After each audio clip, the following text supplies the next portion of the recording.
ನಮಸ್ತೆ ಸ್ನೇಹಿತರೆ, ಇವತ್ತು ನಾವು ತೃತೀಯ BA ರಾಜ್ಯಶಾಸ್ತ್ರ ಸಾರ್ವಜನಿಕ ಆಡಳಿತದಲ್ಲಿ ಘಟಕ 3 ತಿಳ್ಕೊಳ್ಳುವ. ಈಗಾಗಲೇ ನಾವು ಘಟಕ 1ರಲ್ಲಿ ಬರುವಂತಹ ಮುಖ್ಯವಾದ ಪ್ರಶ್ನೆಗಳನ್ನು ನೋಡಿಕೊಂಡಿದ್ದೇವೆ. ಸಾರ್ವಜನಿಕ ಆಡಳಿತದ ಪ್ರಾಮುಖ್ಯತೆ ಮಹತ್ವವನ್ನು ತಿಳ್ಕೊಂಡಿದ್ದೇವೆ. ಇವತ್ತು ಸಂಘಟನೆಯ ತತ್ವದ ಬಗ್ಗೆ ತಿಳ್ಕೊಳ್ಳುವ. ಸಂಘಟನೆಯ ವಿಧ, ಲಕ್ಷಣಗಳು ಹಾಗೆ ತತ್ವಗಳು ತುಂಬಾ ಮುಖ್ಯವಾಗಿರುವಂತಹ ಪ್ರಶ್ನೆ. ಪುಟ ಸಂಖ್ಯೆ 18ರಲ್ಲಿದೆ ನೋಡಿ. ಪುಟ ಸಂಖ್ಯೆ 18ರಲ್ಲಿ ಸಂಘಟನೆಯ ವಿಧಗಳು, ಸಂಘಟನೆಯ ತತ್ವಗಳಿದೆ.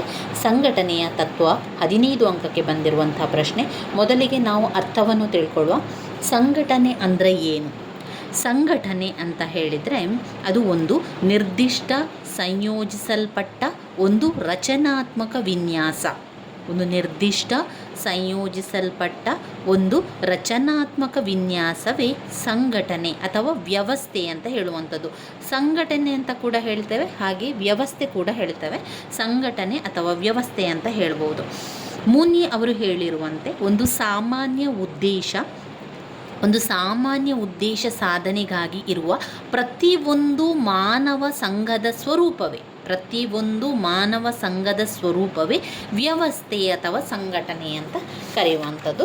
ಇನ್ನು ಸಂಘಟನೆಯ ವ್ಯಾಖ್ಯೆಯನ್ನು ನಾವು ನೋಡಿದರೆ, ಜಾನ್ ಡಿ ಮಿಲ್ಲೆಟ್ ಅವರ ಪ್ರಕಾರ ಸಾರ್ವತ್ರಿಕ ಉದ್ದೇಶ ವ್ಯವಸ್ಥೆ ಅಂತ ಹೇಳಿದರೆ ಸಾರ್ವತ್ರಿಕ ಉದ್ದೇಶ ಸಾಧನೆಗಾಗಿ ನೂರಾರು ಜನರು ಒಂದು ನಿರ್ದಿಷ್ಟ ನಿಯಮಕ್ಕೆ ಒಳಪಟ್ಟು ಕ್ರಮಬದ್ಧವಾಗಿ ಕಾರ್ಯನಿರ್ವಹಿಸುವ ವಿಧಾನ. ಸಾರ್ವತ್ರಿಕ ಉದ್ದೇಶ ಸಾಧನೆಗಾಗಿ ನೂರಾರು ಜನರು ಒಂದು ನಿರ್ದಿಷ್ಟ ನಿಯಮಕ್ಕೆ ಒಳಪಟ್ಟು ಕ್ರಮಬದ್ಧವಾಗಿ ನಿರ್ವಹಿಸುವ ವಿಧಾನವೇ ಸಂಘಟನೆ ಅಥವಾ ವ್ಯವಸ್ಥೆ ಅಂತ ಹೇಳ್ತೇವೆ. ಇನ್ನು ಈ ಒಂದು ವ್ಯವಸ್ಥೆಯ ಲಕ್ಷಣಗಳು ಅಂತ ನೋಡಿದರೆ 4 ಲಕ್ಷಣಗಳಿದೆ. ಒಂದು, ಉದ್ದೇಶಿತ ಗುರಿ ಸಾಧಿಸಲು ಜನಬಲ. ಉದ್ದೇಶಿತ ಗುರಿ ಸಾಧನೆಯನ್ನು ಮಾಡಲಿಕ್ಕೆ ಜನಬಲ ಬೇಕಾಗಿರುವಂಥದ್ದು. 2, ಉದ್ದೇಶಿತ ಗುರಿ ಸಾಮೂಹಿಕ ಪ್ರಯತ್ನದಿಂದ. 3, ಅಧಿಕಾರ ವಿಭಜನೆ ಮತ್ತು ಸಂಯೋಜನೆ. 4, ಶ್ರಮ ವಿಭಜನೆ. 5, ಸಮಾನ ಉದ್ದೇಶ. 5 ಸಮಾನ ಉದ್ದೇಶ ಆಗಿದೆ. ಇದು ಮುಖ್ಯವಾಗಿ ಲಕ್ಷಣಗಳಲ್ಲಿ ಇರುವಂಥದ್ದು. ಸಂಘಟನೆ ಅಥವಾ ವ್ಯವಸ್ಥೆಯ ಲಕ್ಷಣ ಅಂತ ಬಂದಾಗ ನಾವು ಈ 5 ಪಾಯಿಂಟ್ಸ್ಗಳನ್ನು ಬರಿಬೇಕಾಗ್ತದೆ. 5 ಅಂಕಕ್ಕೆ ಕೇಳ್ತಾರೆ ಕೆಲವೊಮ್ಮೆ, ಸಂಘಟನೆಯ ಲಕ್ಷಣಗಳನ್ನು ತಿಳಿಸಿ ಅಂತ. 1, ಉದ್ದೇಶಿತ ಗುರಿ ಸಾಧನೆ ಮಾಡಲಿಕ್ಕೆ ಜನಬಲ ಬೇಕಾಗಿರುವಂಥದ್ದು. 2, ಉದ್ದೇಶಿತ ಗುರಿ ಸಾಮೂಹಿಕ ಪ್ರಯತ್ನ. 3, ಅಧಿಕಾರದ ವಿಭಜನೆ ಮತ್ತು ಸಂಯೋಜನೆ. 4, ಶ್ರಮ ವಿಭಜನೆ. 5, ಸಮಾನ ಉದ್ದೇಶ. ಇನ್ನು ಸಂಘಟನೆಯ ಬಗೆಗಳನ್ನು ಕೂಡ ಕೇಳಿದರೆ ನಿಮಗೆ ಗೊತ್ತಿರಬೇಕು. ಔಪಚಾರಿಕ ಸಂಘಟನೆ ಮತ್ತು ಅನೌಪಚಾರಿಕ ಸಂಘಟನೆ. ಈಗ ಸಂಘಟನೆ ಅಂತ ಹೇಳಿದರೆ ಅದೊಂದು ವ್ಯವಸ್ಥೆ ಮಾಡುವಂಥದ್ದು ಅಥವಾ ಒಂದು ಏನು ಹೇಳ್ತೇವೆ ಸಂಘ ಅಂತ ನಾವು ಹೇಳ್ತೇವಲ್ಲ, ಅದು ಔಪಚಾರಿಕ ಆಗಿರ್ಬೋದು, ಅನೌಪಚಾರಿಕ ಆಗಿರ್ಬೋದು.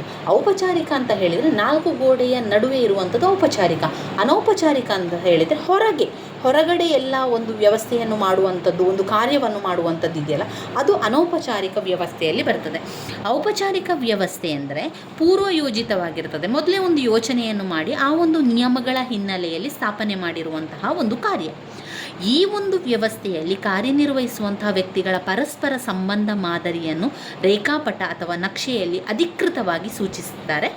ಅಧಿಕಾರ ಸಂಬಂಧ ಸಂಪರ್ಕ ವಿಧಾನಗಳು ಹಾಗೂ ನಿರ್ವಹಿಸಬೇಕಾದ ಎಲ್ಲ ಒಂದು ಕೆಲಸಗಳೆಲ್ಲ ಇರ್ತದಲ್ಲ, ಅದನ್ನು ಹಂಚಿಕೆಯನ್ನು ನಿಗದಿಪಡಿಸಿರುವಂಥದ್ದು. ಮೇಲಾಧಿಕಾರಿಗಳು ಮತ್ತು ಅಧೀನ ಅಧಿಕಾರಿಗಳ ಸಂಬಂಧ ಹಾಗೂ ಅಧಿಕಾರದ ವ್ಯಾಪ್ತಿ ಅಲ್ಲಿ ಕಾರ್ಯನಿರ್ವಹಿಸುವವರಿಗೆಲ್ಲ ತಿಳಿದಿರ್ತದೆ. ಅದು ಅಧಿಕೃತವಾದುದು. ಇನ್ನು ಔಪಚಾರಿಕ ವ್ಯವಸ್ಥೆ ನಿರ್ದಿಷ್ಟವಾಗಿ ರೂಪಿಸಿದ ನಿಯಮಾನುಸಾರ ಕಾರ್ಯನಿರ್ವಹಿಸ್ತದೆ. ಅದಕ್ಕೆ ಅದರದೇ ಆದ ಒಂದು ವ್ಯವಸ್ಥೆ ಇರ್ತದೆ. ಅದರ ವ್ಯವಸ್ಥೆ, ರಚನೆ, ಕಾರ್ಯವಿಧಾನ, ಅಧಿಕಾರ ಎಲ್ಲವೂ ಕೂಡ ನಿಯಮಗಳಿಂದ ಅಧಿಕೃತವಾಗಿ ನಿರ್ಧರಿಸಲ್ಪಟ್ಟಿರ್ತದೆ. ಯಾವ ಒಂದು ಕೆಲಸ ಮಾಡಬೇಕು ಅಥವಾ ಯಾವುದೋ ಒಂದು ಕೆಲಸ ಜರುಗಬೇಕು ಅಂತಾದರೆ ಅದನ್ನು ಸ್ಪಷ್ಟವಾಗಿ ನಿರೂಪಿಸಲಾಗ್ತದೆ. ಔಪಚಾರಿಕ ಸಂಘಟನೆ ಯಾಂತ್ರಿಕವಾದುದು. ಇದು ಲಿಖಿತ ನಿಯಮ ಸಂಪ್ರದಾಯಗಳನ್ನು ಆಧರಿಸಿದೆ. ಇದಕ್ಕೆ ನಿರ್ದಿಷ್ಟ ಗುರಿ ಉದ್ದೇಶಗಳು ಕೂಡ ಇರ್ತದೆ.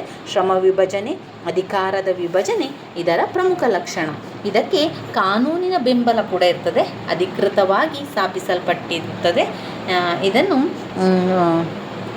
ಕಿಂಡ್ಯಾಲ್ ಉರ್ವಿಕ್ ಔಪಚಾರಿಕ ವ್ಯವಸ್ಥೆಯ ಪ್ರಮುಖ ಪ್ರತಿಪಾದಕರು ಕೂಡ ಆಗಿದ್ದಾರೆ.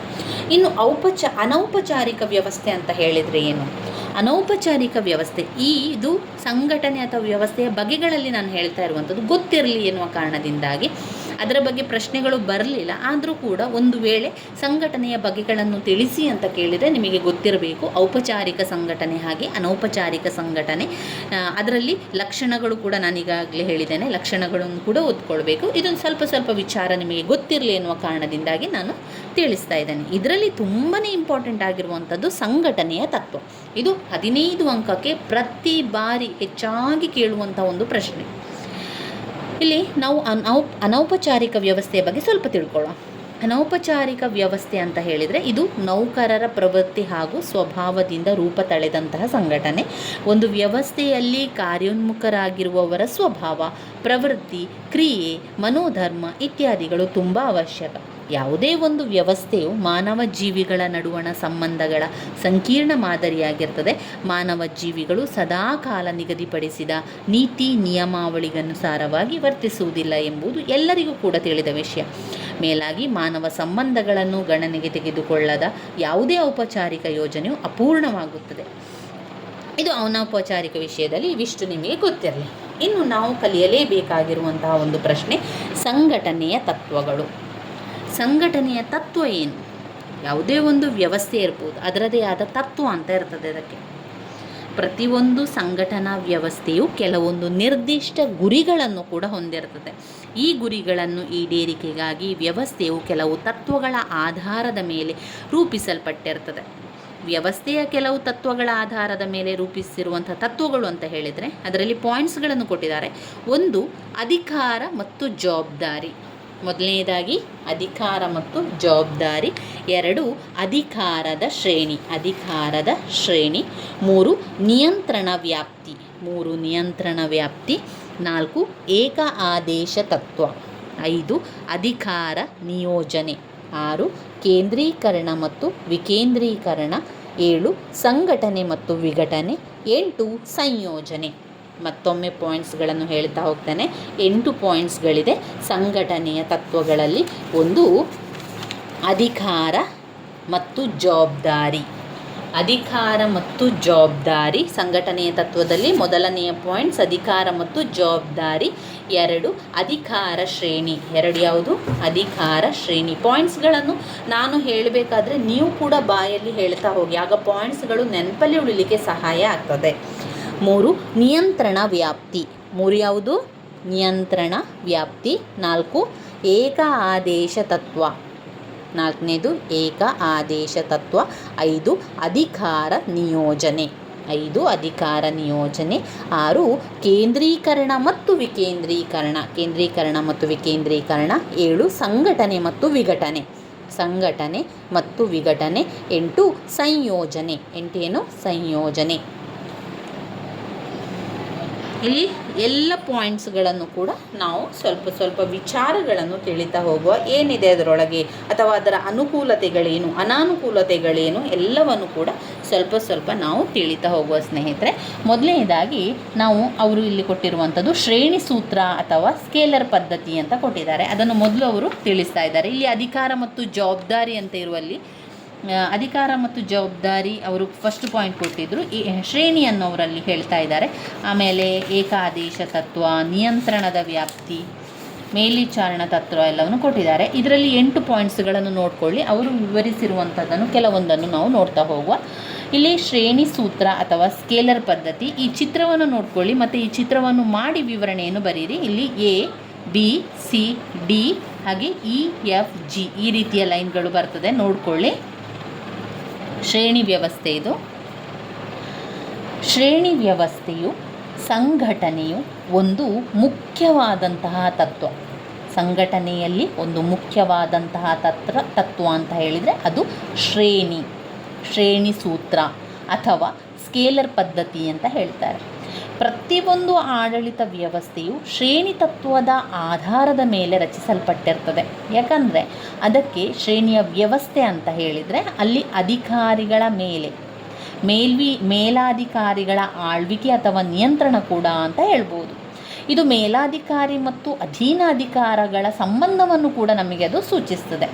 ಇಂದು ಎಲ್ಲ ಆಡಳಿತಾತ್ಮಕ ಸಂಸ್ಥೆಗಳಲ್ಲಿ ಶ್ರೇಣಿ ಪದ್ಧತಿಯ ಮೇಲೆ ಅದು ರಚಿಸಿದ್ದಾರೆ.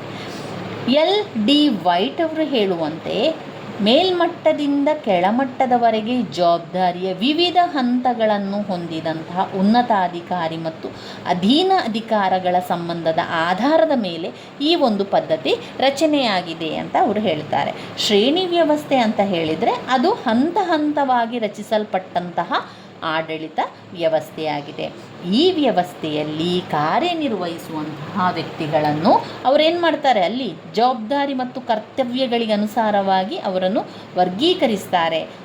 ಒಬ್ಬ ಅಧಿಕಾರಿಯನ್ನು ಈಗ ಯಾವುದೇ ಒಂದು ಕೆಲಸಗಳಲ್ಲಿ ಅಥವಾ ಯಾವುದೇ ಒಂದು ಸಂಘಟನೆಯಲ್ಲಿರ್ಬೋದು, ಒಂದು ವ್ಯವಸ್ಥೆಯಲ್ಲಿರ್ಬೋದು, ಏನು ಮಾಡ್ತಾರೆ, ಈಗ ಕೆಲಸ ಮಾಡುವಂತಹ ವ್ಯಕ್ತಿಗಳನ್ನು ಅಲ್ಲಿ ವರ್ಗೀಕರಣವನ್ನು ಮಾಡ್ತಾರೆ. ಯಾರು ಹೆಚ್ಚು ಕೆಲಸ ಮಾಡ್ತಾರೆ, ಯಾರು ಹೆಚ್ಚು ಜವಾಬ್ದಾರಿಯನ್ನು ತಗೊಳ್ತಾ ಇದ್ದಾರೆ, ಯಾರು ತಮ್ಮ ಕರ್ತವ್ಯವನ್ನು ಸರಿಯಾಗಿ ಪಾಲನೆ ಮಾಡ್ತಾ ಇದ್ದಾರೆ, ಅದನ್ನೆಲ್ಲ ಕೂಡ ಗುರುತನ್ನು ಮಾಡ್ತಾರೆ.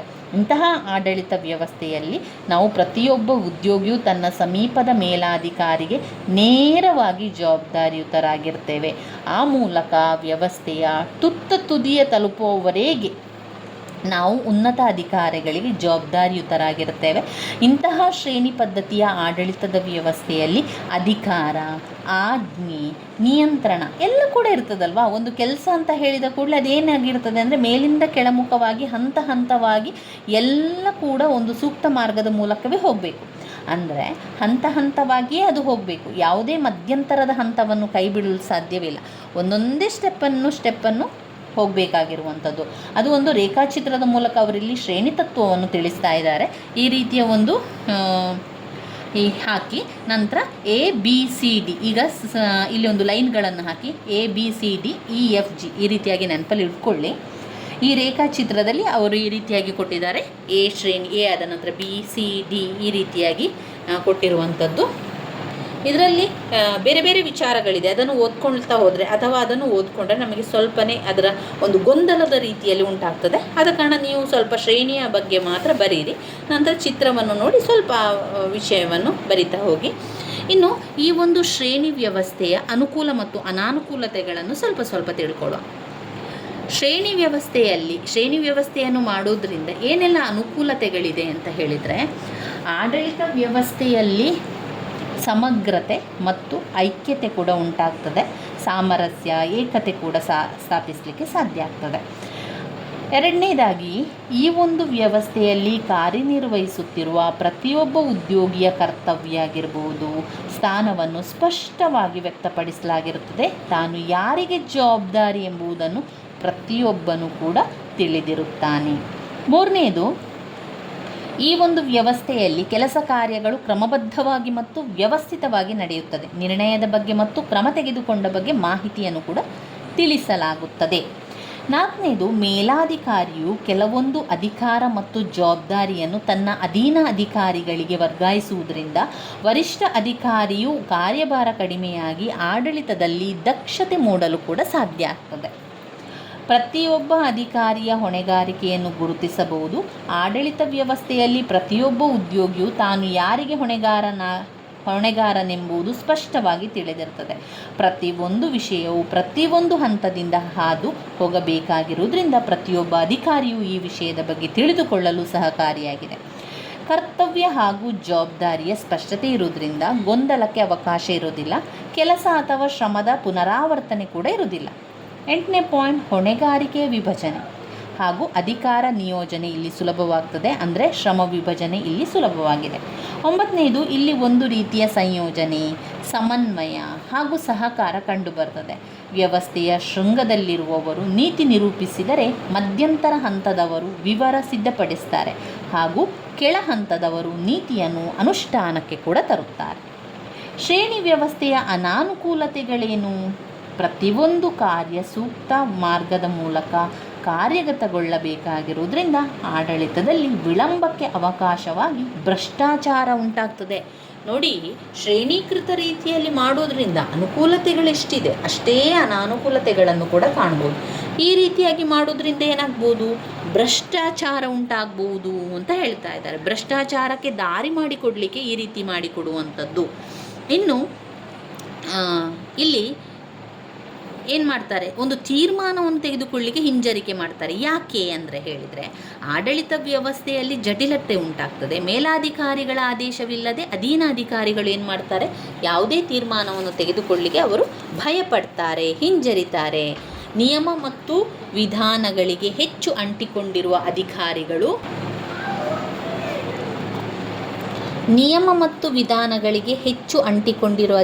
ಏನು ಮಾಡ್ತಾರೆ, ಕಾರ್ಯನಿರ್ವಹಣೆಯಲ್ಲಿ ಹೆಚ್ಚು ಆಸಕ್ತಿ ಕೂಡ ತೋರುವುದಿಲ್ಲ. ಮೇಲಾಧಿಕಾರಿ ಮತ್ತು ಅಧೀನಾಧಿಕಾರಿಗಳ ನಡುವೆ ರಚನಾತ್ಮಕ ಸಂಬಂಧವನ್ನು ಇದು ಉತ್ತೇಜಿಸುವುದು ಕೂಡ ಇಲ್ಲ. ಈ ವ್ಯವಸ್ಥೆಯಲ್ಲಿ ಹಿರಿಯ ಅಧಿಕಾರಿಗಳೆಂಬ ಸಂಬಂಧ ಇರ್ತದೆ. ಹೀಗೆ ಹಿರಿಯ ಅಥವಾ ಮೇಲಾಧಿಕಾರಿಯು ಅಧೀನ ಅಧಿಕಾರಿಯ ಮೇಲೆ ತಮ್ಮ ದರ್ಪ ತೋರಿಸುತ್ತಾ ಪ್ರಭುತ್ವ ಸ್ಥಾಪಿಸಲು ಯತ್ನಿಸಬಹುದು.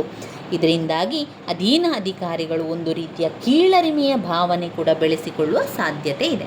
ಆದ್ದರಿಂದ ಶ್ರೇಣಿ ಪದ್ಧತಿಯಲ್ಲಿ ಕೆಲವೊಂದು ದೋಷಗಳಿವೆ ಎಂದ ಮಾತ್ರಕ್ಕೆ ಅದನ್ನು ನಾವು ತಿರಸ್ಕರಿಸಲಿಕ್ಕೆ ಕೂಡ ಸಾಧ್ಯ ಇಲ್ಲ. ಈಗ ಯಾವುದೇ ಒಂದು ಕೆಲಸದಲ್ಲಿ ದೋಷ ಕೂಡ ಇರ್ತದೆ, ಅನುಕೂಲತೆಗಳು ಕೂಡ ಇರ್ತದೆ, ಅನಾನುಕೂಲತೆಗಳು ಕೂಡ ಇರ್ತದೆ. ಒಂದು ಪದ್ಧತಿಯಲ್ಲಿ ದೋಷಗಳು ಅಂತ ಬಂದರೆ ಅಲ್ಲಿ ಅದು ತಿರಸ್ಕರಿಸಲಿಕ್ಕೂ ಕೂಡ ಸಾಧ್ಯ ಇಲ್ಲ. ದೋಷ ಇದೆ ಅಂತ ಹೇಳಿದ ಕೂಡ ಅದನ್ನು ತಿರಸ್ಕರಿಸಲಿಕ್ಕೂ ಕೂಡ ಸಾಧ್ಯ ಇಲ್ಲ. ಕೆಲವೊಂದು ಪದ್ಧತಿಗಳೇನಾಗ್ತದೆ ಅಂತ ಹೇಳಿದರೆ, ಮುಖ್ಯ ದೋಷ ಅಂತ ಹೇಳಿದರೆ ಕಾರ್ಯ ವಿಳಂಬತೆ. ಈ ಒಂದು ನಿವಾರಣೆಗೆ ಲಘು ಮಾರ್ಗ ಅಥವಾ ಒಂದು ಸುಲಭವಾದ ಮಾರ್ಗ ಅಂತ ಹೇಳಿದರೆ ಶ್ರೇಣಿ ಪದ್ಧತಿಯ ನ್ಯೂನತೆಗಳ ನಿವಾರಣೆಯನ್ನು ಮಾಡುವಂಥದ್ದು. ಅದನ್ನು ಬೇರೆ ಬೇರೆ ರೀತಿಯಲ್ಲೂ ಕೂಡ ಮಾಡ್ತಾನೆ ಹೋಗ್ಬೋದು. ಇನ್ನು ಬರುವಂಥದ್ದು ಏಕ ಆದೇಶ ಅಂತ ಬಂದ ಕೂಡಲೇ ಅಲ್ಲಿ ಉದ್ಯೋಗಿಯ ಒಬ್ಬನಿಗಿಂತ ಹೆಚ್ಚಿನ ಸಂಖ್ಯೆಯ ಮೇಲಾಧಿಕಾರಿಗಳಿಂದ ಆಜ್ಞೆಯನ್ನು ಸ್ವೀಕರಿಸುವಂತಿಲ್ಲ. ಆಜ್ಞೆಯನ್ನು ಇಲ್ಲಿ ನೋಡಿ, ಹೆಸರೇ ಹೇಳುವಂತೆ ಏಕ ಆದೇಶ, ಒಬ್ಬನೇ ಎಲ್ಲದಕ್ಕೂ ಕೂಡ ಒಬ್ಬನೇ ಉತ್ತರವನ್ನು ಕೊಡಬೇಕು ಅಥವಾ ಅವನು ಎಲ್ಲವನ್ನು ಕೂಡ ಒಂದು ಆಜ್ಞೆಯನ್ನು ಕೊಡುವಂಥದ್ದು ಅಂತ ಹೇಳ್ಬೋದು. ಒಂದು ವ್ಯವಸ್ಥೆಯ ಎಲ್ಲ ಘಟಕಗಳನ್ನು ಒಬ್ಬ ಮುಖ್ಯಸ್ಥನ ಅಧಿಕಾರಿಯ ಅಡಿಯಲ್ಲಿ ಸಂಘಟಿಸಲ್ಪಟ್ಟಿರಬೇಕು. ಒಬ್ಬನೇ ಎಲ್ಲವನ್ನು ಮುಖ್ಯಸ್ಥನಾಗಿರ್ತಾನೆ, ಒಬ್ಬ ಮೇಯ್ನ್ ಇರುವಂಥವನು. ಇಲ್ಲಿ ವ್ಯವಸ್ಥೆಯ ಎಲ್ಲ ಘಟಕಗಳನ್ನು ಒಬ್ಬನೇ ಇರಬೇಕೇ ಹೊರತು ವ್ಯಕ್ತಿಯ ಸಮೂಹ ಅಲ್ಲ. ಓರ್ವ ವ್ಯಕ್ತಿಯು ತನ್ನ ಹತ್ತಿರದ ಒಬ್ಬನೇ ಮೇಲಾಧಿಕಾರಿಯ ಆದೇಶವನ್ನು ಅಥವಾ ಆಜ್ಞೆಯನ್ನು ಪಾಲಿಸುವಂತಿರಬೇಕು. ಈ ಮೂರು ಅರ್ಥಗಳಲ್ಲಿ ಮೂರನೆಯದು ಆದೇಶದ ಏಕತೆ ಅಥವಾ ಏಕ ಆದೇಶ ತತ್ವದ ಸರಿಯಾದ ಅರ್ಥವಾಗಿರುವಂಥದ್ದು. ಆದ್ದರಿಂದ ಆದೇಶದ ಏಕತೆ ಅಂದರೆ ಒಬ್ಬ ಅಧಿಕಾರಿಯು ಒಬ್ಬನೇ ತನ್ನ ಹತ್ತಿರದ ಮೇಲಾಧಿಕಾರಿಯ ಆದೇಶ ಪಾಲಿಸುವುದು ಎಂದಾಗಿದೆ. ಒಬ್ಬ ಉದ್ಯೋಗಿಯು ಒಬ್ಬನಿಗಿಂತ ಹೆಚ್ಚು ಅಧಿಕಾರಿಗಳಿಂದ ಆದೇಶ ಪಡೆಯುವಂತಾದರೆ ಗೊಂದಲ ಉಂಟಾಗಿ ಆತನಿಗೆ ಕಾರ್ಯನಿರ್ವಹಿಸುವುದು ಕೂಡ ಕಷ್ಟವಾಗುತ್ತದೆ. ಅಲ್ಲದೆ ಅಂತಹ ಆದೇಶಗಳು ಪರಸ್ಪರ ಘರ್ಷಣಾತ್ಮಕವಾಗಿರುವ ಸಾಧ್ಯತೆ ಕೂಡ ಇರ್ತದೆ. ಒಬ್ಬ ಉದ್ಯೋಗಿಯು ಹಲವು ಮೇಲಾಧಿಕಾರಿಗಳಿಂದ ಆಜ್ಞೆ ಪಾಲಿಸಬೇಕಂತಾದರೆ ಅಂತಹ ಸಂದರ್ಭದಲ್ಲಿ ಅವನಿಗೆ ಜವಾಬ್ದಾರಿಯಿಂದ ನುಣುಚಿಕೊಳ್ಳಲು ಸುಲಭವಾಗ್ತದೆ. ಇದರಿಂದ ದಕ್ಷತೆಯ ಮೇಲೆ ಕೆಟ್ಟ ಪರಿಣಾಮ ಕೂಡ ಉಂಟಾಗ್ತದೆ. ಇಲ್ಲಿ ನೀವು ಪಿಪನರ್ ಅವರ ಪ್ರಕಾರ ಸಂಸ್ಥೆಯಲ್ಲಿ ಅಥವಾ ಆಡಳಿತ ವ್ಯವಸ್ಥೆಯಲ್ಲಿ ಏಕ ಆದೇಶ ಅಂತ ಹೇಳಿದರೆ ಒಬ್ಬ ಉದ್ಯೋಗಿಯು ಕೇವಲ ಒಬ್ಬ ತನ್ನ ಹತ್ತಿರದ ಮೇಲಾಧಿಕಾರಿಗೆ ಜವಾಬ್ದಾರಿಯಾಗಿರಬೇಕು. ಹೆನ್ರಿ ಫೆಯೋಲ್ ಈ ತತ್ವದ ಮುಖ್ಯ ಪ್ರತಿಪಾದಕರಾಗಿದ್ದಾರೆ. ಅವರ ಪ್ರಕಾರ ಏಕ ಆದೇಶ ಅಂತ ಹೇಳಿದರೆ ಒಬ್ಬ ಉದ್ಯೋಗಿಯು ಒಬ್ಬನೇ ತನ್ನ ಹತ್ತಿರದ ಮೇಲಾಧಿಕಾರಿಯ ಆದೇಶ ಪಡೆಯುವುದಾಗಿದೆ. ಒಬ್ಬ ಅಧಿಕಾರಿಯು ಕೇವಲ ಒಬ್ಬನೇ ಮೇಲಾಧಿಕಾರಿಯ ಆಜ್ಞೆ ಪಡೆಯುವುದರಿಂದ ಅನೇಕ ಪ್ರಯೋಜನಗಳು ಕೂಡ ಇದೆ. ಆದೇಶಗಳಲ್ಲಿ ಘರ್ಷಣೆ ನೋಡಿ, ಒಬ್ಬನೇ ಎಲ್ಲ ಆಜ್ಞೆಯನ್ನು ಮಾಡ್ತಾ ಇದ್ದಾನೆ ಅಂತ ಹೇಳಿದರೆ ಸಮೂಹ ಇಲ್ಲ, ಅಂತಹ ಸಂದರ್ಭದಲ್ಲಿ ಜಗಳ ಇಲ್ಲ. ಅವನು ಹೇಳಿದೆ, ಈಗ ಅವನು ಯಾವ ಆಜ್ಞೆಯನ್ನು ಕೊಟ್ಟಿರ್ತಾನೆ ಅದುವೇ ಅಂತಿಮ. ನಿರ್ದಿಷ್ಟವಾಗಿ ಹೊಣೆಗಾರಿಕೆಯನ್ನು ಗುರುತಿಸಲು ಸಾಧ್ಯವಾಗುವುದು. ಆಮೇಲೆ ಉದ್ಯೋಗಿಯ ಮೇಲೆ ಪರಿಣಾಮಕಾರಿಯಾದ ಮೇಲ್ವಿಚಾರಣೆ ಕೂಡ ಸಾಧ್ಯ ಆಗ್ತದೆ. ಅಧೀನಾಧಿಕಾರಿಗಳಿಗೆ ಮೇಲೆ ತಮ್ಮ ಮೇಲಾಧಿಕಾರಿ ಯಾರು ಎಂಬುದು ತಿಳಿದು ಆತನ ಆಜ್ಞೆಗಳನ್ನು ಮಾತ್ರ ಪಾಲಿಸುವುದರಿಂದ ಆಡಳಿತದಲ್ಲಿ ದಕ್ಷತೆ ಕೂಡ ಇರ್ತದೆ. ಆದ್ದರಿಂದ ಆಡಳಿತ ವ್ಯವಸ್ಥೆಯಲ್ಲಿ ಎಲ್ಲ ಉದ್ಯೋಗಿಗಳು ದಕ್ಷತೆಯಿಂದ ಕಾರ್ಯನಿರ್ವಹಿಸಲು ಏಕಾದೇಶ ತತ್ವ ಅಗತ್ಯವಾಗಿದೆ ಅಂತ ಹೇಳ್ತಾರೆ. ಇನ್ನು ಇದರಲ್ಲಿ ಮುಂದೆ ಬರುವಂಥದ್ದು ನಿಯಂತ್ರಣ ವ್ಯಾಪ್ತಿಯನ್ನು ತಿಳ್ಕೊಳ್ಳಿ. ನಿಯಂತ್ರಣದ ವ್ಯಾಪ್ತಿ ಅಂತ ಬಂದಾಗ ಆಡಳಿತದಲ್ಲಿ ನಿಯಂತ್ರಣವನ್ನು ಮಾಡುವಂಥದ್ದು, ಅದಕ್ಕೆ ಅದರದೇ ಆದ ಒಂದು ವ್ಯಾಪ್ತಿ ಇರುವಂಥದ್ದು. ನಿಯಂತ್ರಣ ವ್ಯಾಪ್ತಿಯನ್ನು ನಿರ್ಧರಿಸುವ ಅಂಶಗಳನ್ನು ಕೂಡ ನೀವು ತಿಳ್ಕೊಳ್ಬೇಕು. ಅದರಲ್ಲಿ ನೀವು ವಿವರಣೆ ಬರಿಬೇಕಾದ್ರೆ ಎಲ್ಲವನ್ನು ಕೂಡ ಸೇರಿಸಿ ಬರೀರಿ. ನೀವು ಕೇಳಿರುವಂಥದ್ದು ಈಗ ನಿಯಂತ್ರಣ ವ್ಯಾಪ್ತಿ ಅಂತ ಪಾಯಿಂಟ್ಸ್ ಸರಿಯಾಗಿ ನಿಮಗೆ ಗೊತ್ತಿರಲಿ. ಆ ಪಾಯಿಂಟ್ಸನ್ನು ಬರೆದು ನೀವು ವಿವರಣೆಯನ್ನು ಮಾಡಬೇಕಾದ್ರೆ ನಿಮಗೆ ಯಾವ ರೀತಿ ವಿವರಿಸಲಿಕ್ಕೆ ಸಾಧ್ಯವೋ ಅದೇ ರೀತಿಯಲ್ಲಿ ವಿವರಿಸ್ತಾ ಹೋಗಿ. ಏನೆಲ್ಲ ನೀವು ಕೇಳಿರ್ತೀರೋ ಆ ಎಲ್ಲ ವಿಚಾರಗಳನ್ನು ಬರೀರಿ ಮತ್ತು ಆ ಒಂದು ನಿಯಂತ್ರಣ ವ್ಯಾಪ್ತಿಯನ್ನು ನಿರ್ಧರಿಸುವ ಅಂಶಗಳನ್ನು ಕೂಡ ಎಲ್ಲವನ್ನು ಕೂಡ ಹಾಕ್ತಾ ಹೋದರೆ ಆಯಿತು. ನಿಯಂತ್ರಣ ವ್ಯಾಪ್ತಿಯಲ್ಲಿ ಆಡಳಿತ ವ್ಯವಸ್ಥೆಯು ನಿಯಮಬದ್ಧವಾಗಿ ನಡೆಯುವಂತೆ ನೋಡಿಕೊಳ್ಳಲು ಸಿಬ್ಬಂದಿಯ ಮೇಲೆ ನಿಯಂತ್ರಣ ಮತ್ತು ಮೇಲ್ವಿಚಾರಣೆ ತುಂಬಾ ಅಗತ್ಯ. ನಿಯಂತ್ರಣ ವ್ಯಾಪ್ತಿಯು ಆಡಳಿತ ವ್ಯವಸ್ಥೆಯ ಒಂದು ಪ್ರಮುಖ ತತ್ವವಾಗಿದೆ. ನಿಯಂತ್ರಣ ವ್ಯಾಪ್ತಿ ಅಂದರೆ ಆಡಳಿತ ವ್ಯವಸ್ಥೆ ಒಂದರಲ್ಲಿ ಒಬ್ಬ ಆಡಳಿತಗಾರನು ಎಷ್ಟು ಜನ ಅಧೀನ ಅಧಿಕಾರಿಗಳನ್ನು ಅಥವಾ ಕಾರ್ಯಘಟಕಗಳನ್ನು ವೈಯಕ್ತಿಕವಾಗಿ ನಿಯಂತ್ರಿಸಲು ಸಾಧ್ಯ ಎಂಬುದೇ ಆಗಿದೆ. ಉದ್ಯಮವೊಂದರ ಮುಖ್ಯ ಕಾರ್ಯನಿರ್ವಾಹಕ ಮತ್ತು ಆತನ ಕೈಕೆಳಗಿನ ಅಧಿಕಾರಿಗಳ ನಡುವಣ ನೇರ ಸಂಬಂಧ ಮತ್ತು ಸಂಪರ್ಕ ಇವುಗಳ ಪರಿಮಿತಿ ಮತ್ತು ಪ್ರಮಾಣಕ್ಕೆ ಸಂಬಂಧಿಸಿರುವುದೇ ನಿಯಂತ್ರಣ ವ್ಯಾಪ್ತಿ ಎಂದು ಡಿಮಾಕ್ ಅವರು ಹೇಳಿದ್ದಾರೆ.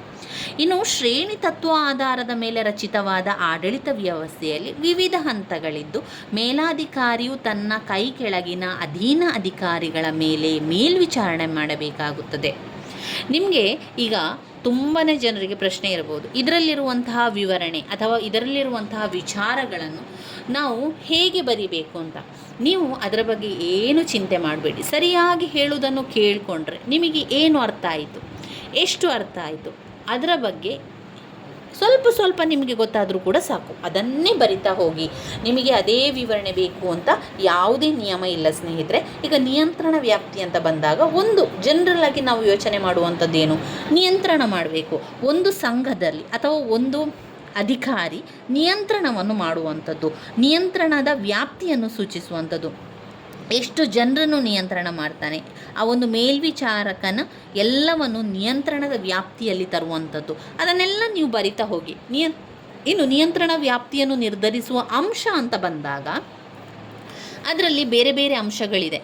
ಏನು ನಿಯಂತ್ರಣ ವ್ಯಾಪ್ತಿಯನ್ನು ನಿರ್ಧರಿಸುವಂತಹ ಅಂಶಗಳು: ಕಾರ್ಯದ ಸ್ವರೂಪ, ಕಾಲ, ಸ್ಥಳ, ವ್ಯಕ್ತಿತ್ವ, ಅಧಿಕಾರದ ನಿಯೋಜನೆ, ಇನ್ನು ಮೇಲ್ವಿಚಾರಣೆಯ ತಂತ್ರಗಳು. ಇವಿಷ್ಟು ನಾವು ನಿಯಂತ್ರಣ ವ್ಯಾಪ್ತಿಯನ್ನು ನಿರ್ಧರಿಸುವ ಅಂಶಗಳಲ್ಲಿ ಬರೀಬೇಕು. ಈ ಅಂಶಗಳು ಏನೆಲ್ಲ ವಿಚಾರಗಳನ್ನು ತಿಳಿಸ್ತದೆ? ಒಬ್ಬ ಮೇಲ್ವಿಚಾರಕನು ಎಷ್ಟು ಜನ ಅಧಿಕಾರಿಗಳನ್ನು ನಿಯಂತ್ರಿಸಬಹುದು ಎಂಬುದನ್ನು ನಿರ್ಧರಿಸುವಂತಹ ಅಂಶವೇ ನಿಯಂತ್ರಣ ವ್ಯಾಪ್ತಿಯನ್ನು ನಿರ್ಧರಿಸುವಂಥ ಅಂಶಗಳು. ಕಾರ್ಯದ ಸ್ವರೂಪ ಇರ್ಬೋದು, ಕೆಲಸ, ಕಾಲ, ಸ್ಥಳ, ವ್ಯಕ್ತಿತ್ವ, ನಿಯೋಜಿತ ಅಧಿಕಾರ, ಮೇಲ್ವಿಚಾರಣೆಯ ತಂತ್ರ. ಇದು ಅಧೀನ ಅಧಿಕಾರಿಗಳ ಸಾಮರ್ಥ್ಯ, ಶಿಸ್ತು ಮತ್ತು ಸಹಕಾರ ಇವೇ ಮುಂತಾದ ಅಂಶಗಳು ನಿಯಂತ್ರಣ ವ್ಯಾಪ್ತಿಯನ್ನು ನಿರ್ಧರಿಸುತ್ತದೆ.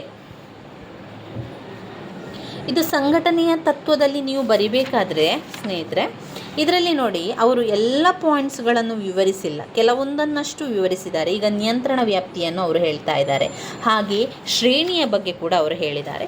ಇನ್ನುಳಿದಿರುವಂತಹ ವಿಚಾರಗಳನ್ನು ಅದೇ ರೀತಿಯಲ್ಲಿ ಒಬ್ಬ ಅಧಿಕಾರಿ ಅಥವಾ ಮೇಲಾಧಿಕಾರಿ ಯಾವ ರೀತಿ ಮಾಡ್ಕೊಳ್ಬೋದು ಅಂತ ನೀವು ಬರಿತಾನೆ ಹೋಗ್ಬೋದು. ಇಲ್ಲಿ ಈಗ ನಾವು ನಿಯಂತ್ರಣ ವ್ಯಾಪ್ತಿಯನ್ನು ಓದ್ತಾ ಇದ್ದೇವೆ. ನಿಯಂತ್ರಣ ವ್ಯಾಪ್ತಿಯನ್ನು ನಿರ್ಧರಿಸುವಂತಹ ಅಂಶಗಳ ಬಗ್ಗೆ ಸ್ವಲ್ಪ ತಿಳಿತಾ ಹೋಗುವ. ಈ ಸಂಘಟನಾ ತತ್ವವನ್ನು ಅವರು 15 ಅಂಕಕ್ಕೆ ಕೇಳುವಂತಹ ಪ್ರಶ್ನೆ. ಆವಾಗ ನಾವು ಸಂಪೂರ್ಣವಾಗಿ ಆ 8 ಪಾಯಿಂಟ್ಸ್ಗಳನ್ನು ನೀವು ಬರೀರಿ. 8 ಪಾಯಿಂಟ್ಸ್ಗಳನ್ನು ಬರೆದು ಮೊದಲಿಗೆ ಸಂಘಟನೆಯ ಅರ್ಥವನ್ನು ಬರೀರಿ. ಅರ್ಥವನ್ನು ಬರೆದ ನಂತರ ಆ ಒಂದು ಸಂಘಟನೆಯ ತತ್ವವನ್ನು ಬರೀರಿ. 8 ತತ್ವಗಳನ್ನು ಜೊತೆಯಾಗಿ ಬರೀರಿ. ಈ ರೀತಿಯಾಗಿ ಕೆಳಗೆ ಬರಿತಾ ಹೋಗಿ. ನಂತರ ಸಂಘಟನೆಯ ತತ್ವದ ವಿವರಣೆ ಅಂತ ನೀವು ಬರೆದು ಅದನ್ನು ಒಂದೊಂದೇ ಪಾಯಿಂಟ್ಸನ್ನು ಬರ್ಕೊಂಡು ವಿವರಿಸಿ. ಈಗ ಒಂದು ಪುಟದಲ್ಲಿ ಮೊದಲನೆಯ ಪಾಯಿಂಟ್ ಶ್ರೇಣಿ ಸೂತ್ರ, ಎರಡನೆಯ ಪುಟದಲ್ಲಿ ನಿಯಂತ್ರಣದ ವ್ಯಾಪ್ತಿ ಅಂತ ಹಾಕಿ ಎಲ್ಲವನ್ನು ಕೂಡ ಬರಿತಾ ಹೋಗಿ. ಅದರೊಳಗಿರುವಂಥ ಸಬ್ ಪಾಯಿಂಟ್ಸ್ಗಳು ಅಂದರೆ ಈಗ ನಿಯಂತ್ರಣ ವ್ಯಾಪ್ತಿಯನ್ನು ನಿರ್ಧರಿಸುವಂಥ ಅಂಶಗಳು ಅಂತ ಹೇಳಿ ಈ ಪಾಯಿಂಟ್ಸನ್ನು ಹಾಕಿ ಮತ್ತೆ ಒಂದು ಪುಟದಲ್ಲಿ ಈ ಪಾಯಿಂಟ್ಸನ್ನು ಕೂಡ ವಿವರಿಸಿ.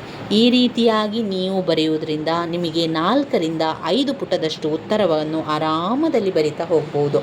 15 ಅಂಕದ ಪ್ರಶ್ನೆಗೆ ಸಾಧಾರಣವಾಗಿ 4 ರಿಂದ 5 ಪುಟದಷ್ಟಾದರೂ ನಿಮ್ಮ ಉತ್ತರ ಇರಲಿ. ಹೆಚ್ಚು ಕೂಡ ಇರ್ಬೋದು, ಕಡಿಮೆ ಕೂಡ ಇರ್ಬೋದು. ಆದರೆ ಯಾವುದೇ ನಿಯಮ ಇಲ್ಲ, ನಿಮಗೆ ಕಡಿಮೆ ಬರಿಬೇಕು ಅಂತ ಅಥವಾ ಹೆಚ್ಚು ಬರಿಬೇಕು ಅಂತ ಯಾವುದೇ ನಿಯಮ ಇಲ್ಲ. ಅದಕ್ಕೆ ಭಯಪಡಬೇಡಿ. ಆದರೆ ಸಾಧ್ಯ ಆದಷ್ಟು ವಿವರಣೆಯನ್ನು ಕೊಡಲಿಕ್ಕೆ ಪ್ರಯತ್ನ ಪಡಿ. ಏನೆಲ್ಲ ನಿಮಗೆ ನೆನಪಿಗೆ ಬರ್ತದೆ, ಏನೆಲ್ಲ ವಿಚಾರಗಳು ನಿಮಗೆ ಹೊಳಿತದೆ, ಅದನ್ನೆಲ್ಲ ಕೂಡ ಅದರಲ್ಲಿ ಬರೀರಿ. ಅಷ್ಟು ಮಾತ್ರ ನಾನು ನಿಮಗೆ ಹೇಳ್ತಾ ಇರುವಂಥದ್ದು. ಪಾಯಿಂಟ್ಸನ್ನು ಸರಿಯಾಗಿ ಕಲಿತುಕೊಳ್ಳಿ. ಪಾಯಿಂಟ್ಸನ್ನು ಸರಿಯಾಗಿ ಕಲಿತ್ಕೊಂಡು ನಂತರ ಅದರ ವಿವರಣೆಯನ್ನು ನಿಮಗೆ ಎಷ್ಟು ಸಾಧ್ಯವೋ ಅದನ್ನು ಬರೀರಿ. ಅದಕ್ಕೆ ನಾನು ಇದರೊಳಗಿರುವಂಥ ವಿವರಣೆಯನ್ನು ನಿಮಗೆ ನಾನು ತಿಳಿಸ್ತಾ ಹೋಗುವಂಥದ್ದು.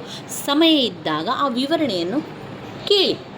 ಆರಾಮದಲ್ಲಿ ಅಥವಾ ನಿಮ್ಮ ಕೆಲಸದ ಜೊತೆಗೆ ಆ ಒಂದು ವಿವರಣೆಯನ್ನು ನೀವು ತಿಳ್ಕೊಂಡ್ರೆ ಅಥವಾ ಕೇಳಿ, ಅದರಲ್ಲಿ ನಿಮಗೆ ಕೇಳಿರುವಂಥದ್ರಲ್ಲಿ ಕೆಲವೊಂದು ನೆನಪಿಗೆ ಖಂಡಿತ ಬರ್ತದೆ.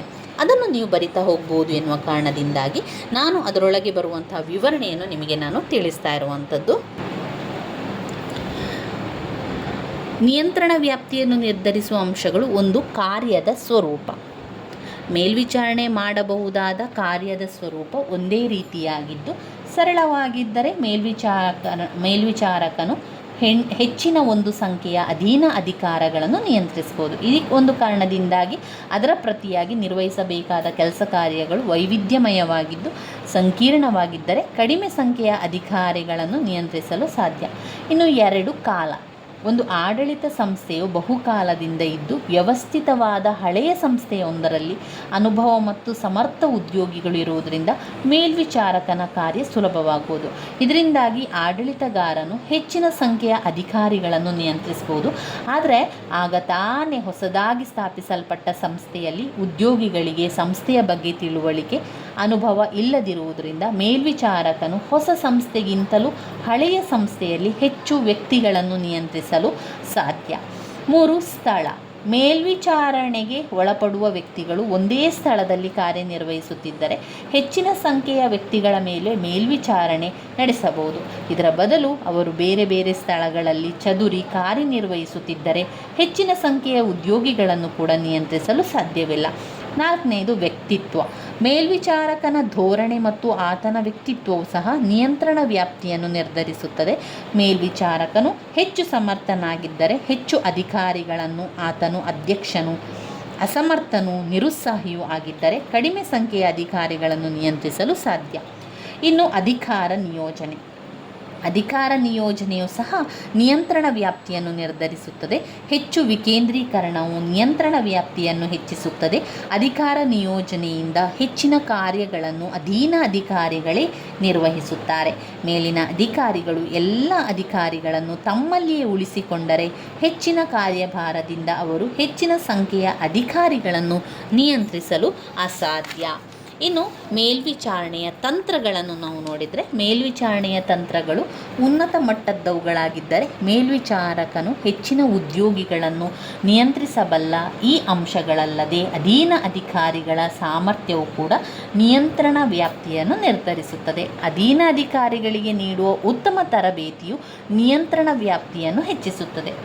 ಇಲ್ಲಿ ಕೊನೆಯದಾಗಿ ಏನು ಬರ್ತದೆ ಅಂತ ಹೇಳಿದರೆ, ಸಿಬ್ಬಂದಿಯ ಸಹಾಯದ ಬಳಕೆ, ಸಂಪರ್ಕ ವಿಧಾನಗಳು ನಿಯಂತ್ರಣ ವ್ಯಾಪ್ತಿಯನ್ನು ನಿರ್ಧರಿಸುವಲ್ಲಿ ಮುಖ್ಯ ಪಾತ್ರ ವಹಿಸುತ್ತದೆ. ಸಂಪರ್ಕದ ತಾಂತ್ರಿಕ ಜ್ಞಾನವನ್ನು ಎಷ್ಟರ ಮಟ್ಟಿಗೆ ಪರಿಣಾಮಕಾರಿಯಾಗಿ ಬಳಸಬಹುದು ಎಂಬುದರ ಮೇಲೆ ನಿಯಂತ್ರಣ ವ್ಯಾಪ್ತಿಯು ನಿರ್ಧರಿಸಲ್ಪಡುವುದು. ಮುಖಾಮುಖಿ ಸಂಪರ್ಕದಿಂದ ಮೇಲ್ವಿಚಾರಕನ ಕಾಲ ವ್ಯಯವಾಗುವುದು. ಇದಕ್ಕೆ ಪ್ರತಿಯಾಗಿ ಲಿಖಿತ ಮೂಲಕ ಮತ್ತು ಆಧುನಿಕ ಎಲೆಕ್ಟ್ರಾನಿಕ್ ವಿಧಾನಗಳ ಮೂಲಕ ಸಂಪರ್ಕ ಹೊಂದಿ ಶೀಘ್ರ ಮಾಹಿತಿ ತಲುಪಿದರೆ ನಿಯಂತ್ರಣದ ವ್ಯಾಪ್ತಿ ಕೂಡ ಹೆಚ್ಚುವಂಥದ್ದು. ಈ ನಿಯಂತ್ರಣ ವ್ಯಾಪ್ತಿ ತತ್ವದ ವೈಶಿಷ್ಟ್ಯತೆ ಅಂತ ಹೇಳಿದರೆ, ಒಬ್ಬ ಮೇಲ್ವಿಚಾರಕನು ತನ್ನ ಶಕ್ತಿ ಮೀರಿ ಮೇಲ್ವಿಚಾರಣೆ ಮಾಡುವುದು ಸಾಧ್ಯವಿಲ್ಲ. ವ್ಯವಸ್ಥೆಯಲ್ಲಿ ನಿಯಂತ್ರಣ ವ್ಯಾಪ್ತಿಯ ಮಿತಿಯನ್ನು ಕಟ್ಟುನಿಟ್ಟಾಗಿ ಪಾಲಿಸಲು ಸಾಧ್ಯವಿಲ್ಲ. ವಿವಿಧ ಗಾತ್ರ ಕಾರ್ಯಗಳನ್ನು ಆಧರಿಸುವ ವ್ಯವಸ್ಥೆಯಲ್ಲಿ ನಿಯಂತ್ರಣ ವ್ಯಾಪ್ತಿಗಳು ಬೇರೆ ಬೇರೆ ಅಸ್ತಿತ್ವದಲ್ಲಿ ಇರ್ತದೆ. ಇವಿಷ್ಟು ವಿಚಾರಗಳು ನಾವು ಸಂಘಟನೆಯ ತತ್ವಗಳಲ್ಲಿ ತಿಳಿಬೇಕಾಗಿರುವಂಥದ್ದು. ಸಂಘಟನೆಯ ತತ್ವಗಳ ಪಾಯಿಂಟ್ಸ್ಗಳನ್ನು ಮತ್ತೊಮ್ಮೆ ಹೇಳ್ತೇನೆ. ಅಧಿಕಾರ ಮತ್ತು ಜವಾಬ್ದಾರಿ, ಅಧಿಕಾರ ಶ್ರೇಣಿ, ನಿಯಂತ್ರಣದ ವ್ಯಾಪ್ತಿ, ಅಧಿಕಾರ ನಿಯೋಜನೆ, ಸಂಘಟನೆ ಮತ್ತು ವಿಘಟನೆ, ಏಕ ಆದೇಶ ತತ್ವ, ಕೇಂದ್ರೀಕರಣ ಮತ್ತು ವಿಕೇಂದ್ರೀಕರಣ, ಸಂಯೋಜನೆ. ತುಂಬಾ ಮುಖ್ಯವಾಗಿರುವಂತಹ ಒಂದು ಪ್ರಶ್ನೆ. ನಾವು ಮುಂದಿನ ವಿಡಿಯೋದಲ್ಲಿ ಕೇಂದ್ರೀಕರಣ ಮತ್ತು ವಿಕೇಂದ್ರೀಕರಣಗಳ ಗುಣಗಳು ಮತ್ತು ಅವಗುಣಗಳನ್ನು ಕೂಡ ತಿಳ್ಕೊಳ್ಳುವ. ಇಲ್ಲಿ ಕೇಂದ್ರೀಕರಣ ನೆಕ್ಸ್ಟ್ ಘಟಕಕ್ಕೆ ಕೊಟ್ಟಿದ್ದಾರೆ ನೋಡಿ. ಈ ಪಾಯಿಂಟ್ಸ್ಗಳು ಇನ್ನೆಲ್ಲಿದೆ ಅಂತ ನೀವು ಅಂದ್ಕೊಂಡಿರ್ಬೋದು. ಈ ಕೇಂದ್ರೀಕರಣ ವಿಕೇಂದ್ರೀಕರಣ ಮುಂದಿನ ಘಟಕದಲ್ಲಿ ಇದೆ ನೋಡಿ. ಕೇಂದ್ರೀಕರಣ ಮತ್ತು ವಿಕೇಂದ್ರೀಕರಣದ ಗುಣಗಳು ಮತ್ತು ಅವಗುಣಗಳು ಮುಂದಿನ ಘಟಕದಲ್ಲಿದೆ. ನಾವು ಆ ಒಂದು ವಿವರಣೆಯನ್ನು ಮುಂದಿನ ಘಟಕದಲ್ಲಿ ತಿಳ್ಕೊಳ್ಳುವ. ಅದನ್ನು ಪ್ರತ್ಯೇಕವಾಗಿ ಪ್ರಶ್ನೆ ಕೂಡ ಬಂದಿದೆ. ಕೇಂದ್ರೀಕರಣ ಮತ್ತು ವಿಕೇಂದ್ರೀಕರಣದ ಬಗ್ಗೆ ಇಲ್ಲಿ ನೀವು ನೋಡ್ಬೋದು ನೋಡಿ. ಘಟಕ 4ರಲ್ಲಿ ಕೇಂದ್ರೀಕರಣ ಮತ್ತು ವಿಕೇಂದ್ರೀಕರಣದ ಗುಣಗಳು ಮತ್ತು ಅವಗುಣಗಳನ್ನು 5 ಅಂಕಕ್ಕೆ ಕೇಳಿದ್ದಾರೆ. ಅದನ್ನು ನಾವು ಮುಂದಿನ ವಿಡಿಯೋದಲ್ಲಿ ತಿಳ್ಕೊಳ್ಳುವ ಸ್ನೇಹಿತರೆ. ನನ್ನ ವೀಡಿಯೋಸ್ ಎಲ್ಲ ನಿಮಗೆ ಇಷ್ಟ ಆಗ್ತಾ ಇದ್ದರೆ ಲೈಕ್ ಕೊಡಿ, ಶೇರ್ ಮಾಡಿ, ಸಬ್ಸ್ಕ್ರೈಬ್ ಮಾಡಲಿಕ್ಕೆ ಮರಿಬೇಡಿ. ಧನ್ಯವಾದಗಳು.